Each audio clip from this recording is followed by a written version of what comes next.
loves, my name is Amber, welcome to my channel, and today we're going to be taking a look at the July edition of the Down the Rabbit Hole book box. If anybody is unfamiliar with the concept, Down the Rabbit Hole book box is a fantastic monthly book box that offers a selection of dark reads every month. So pretty much what it is you get a box, there's a different theme for every month, and in the box you get a mystery book as well as a selection of gifts to open throughout your reading experience as told through different sticky notes on different pages, and it'll literally tell you like what gift to open when, and the items pertain to the reading experience itself. So it's a very fantastic way to be fully immersed in the reading experience. So first up we have our little pamphlet that tells you the theme of the box, and it looks like we have an Agatha Christie novel this month, which I'm gonna be so honest with y'all, I haven't actually read an Agatha Christie book before, and that feels like sacrilegious to say as a reader. I just haven't gotten around to it. And also I feel like anytime I read classics, more often than not I'm kind of more bored than anything else. So I certainly prefer contemporary, but we'll definitely have to give it a go. It looks like this particular book is called Five Little Pigs. Oh, it also says that it was previously published as Murder in Retrospect, which, I'm sorry, the name Murder in Retrospect fucks so much more than Five Little Pigs. Like, why did we change the name?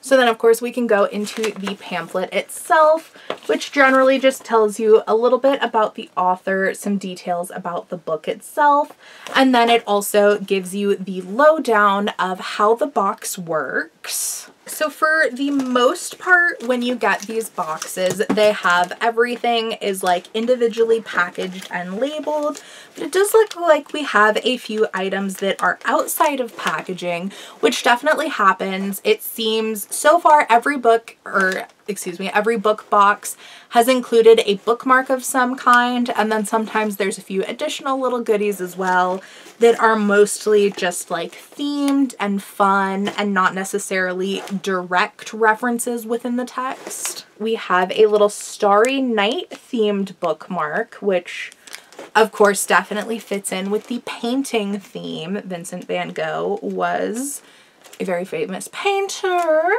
And then it looks like we have a few packets of a Salvador Dali chocolate mint tea. We've got a whole little collection of those. These, I wonder if the company has just like an official partnership with this company, because these are from theteabook.com.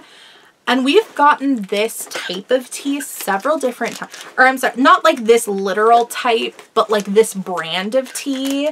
I feel like I've seen in more boxes than not. And honestly, they're so cute. They're like generally themed around like different famous artists, and they always have like tea-based puns. It's very, very fun. I'm very excited about getting them. And then this is definitely new, at least from the boxes that I've received. I haven't received all of the ones the company's put out, but this is an inspired playlist for the book. It says to scan me and it'll pop up. That is really an interesting concept. I wonder what type of music they have on there. Like, let's scan this real quick. Okay, so you follow the link and it takes you to a Spotify playlist with 8 different songs. But it looks like the rest of our items are all mystery ones, so I will catch you as I read.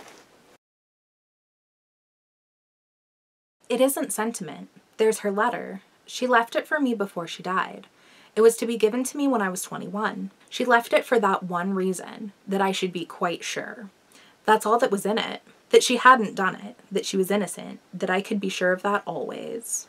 So our first sticky note telling us to open an item is quite early, like first couple pages of the book, first chapter.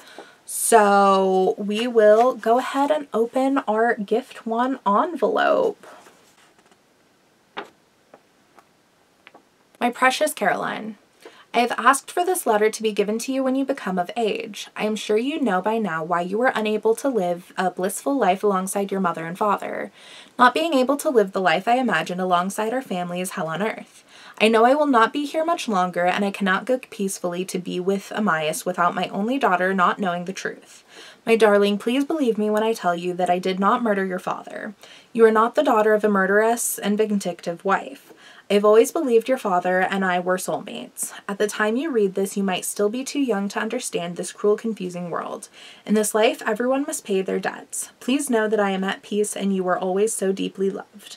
Your loving mother.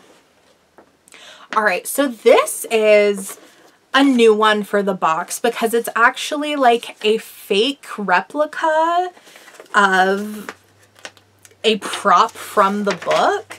And I say like a fake replica because there isn't like a letter that's written in the book as far as I can tell. So this is like based on what you know from what's told about the letter in the book. Like this is an interpretation of what might have been written.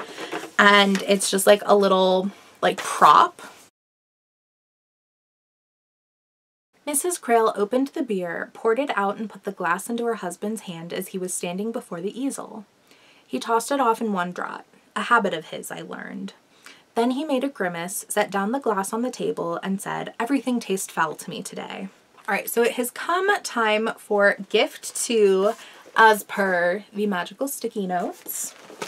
And we have this piece right here. Oh, wow. Okay. So we have this glass right here.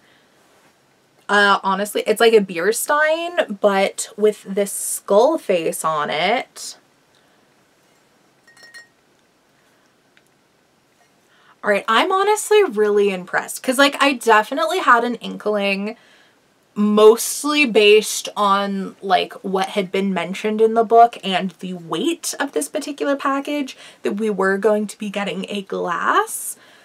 But this is like such an intricately designed glass and like really hefty. Like this does not feel like a cheap piece, you know? Like this feels like a fairly expensive, like reasonable beer stein. Like I might actually use that, you know? Like fucking cheers, bros. Whilst he was painting, Amias was a different man. Although he would growl, groan, frown, swear extravagantly, and sometimes hurl his brushes away, he was really intensely happy. Alright, so we have reached gift 3 within the novel. So it looks like we received a blue and a brown color, as well as a whole set of brushes and the wooden painting palette, which is honestly like so incredibly cool, especially like as somebody who actually does paint myself. I'm very excited about this. Like honestly, it would have made sense for like any of the 3 items to have been in it, let alone all 3 of them together. Like this is what you need to paint something, babe. Mrs. Krill was busily polishing the beer bottle on the table with her handkerchief. Having done so, she took her dead husband's hand and pressed the fingers of it on the beer bottle. So it is time to open gift 4. We are getting pretty close to the end of the book. Cute. So yeah, we have this cute little, just like dainty pale pink handkerchief with these little birds printed on them. I don't think there's any significance to the birds being on it. At least not when it comes to the story or anything, but it is just like a cute little handkerchief. Surprisingly, like it's very soft. I particularly do like the pale pink color. The birds personally, I don't really, I'm not necessarily a bird person, But it's definitely not awful by any means, and it's definitely like a feminine one, which makes sense because it did belong to a woman in the context of the book. So as far as references go, pretty spot on. Alright, so it has come time for gift 5, the last gift of the box. And this one actually is a little bit different than most of the ones we see. It doesn't seem like there's any associated quote or anything that goes with it. It is just like for the book and the author itself. But we have this quite large, quite sizable Agatha Christie tote. So it says, "The Queen of Mystery, instinct is a marvelous thing. It can neither be explained nor ignored." And has a picture of the author. I'm sorry, that packaging is so loud. But yeah, so we have this giant tote bag to carry all of your Agatha Christie novels in. It looks like it's made out of like an almost kind of burlappy material. If you've seen any of my other unboxings from the company, it seems like it's the same material, like fabric, as the pillowcases that they sometimes feature.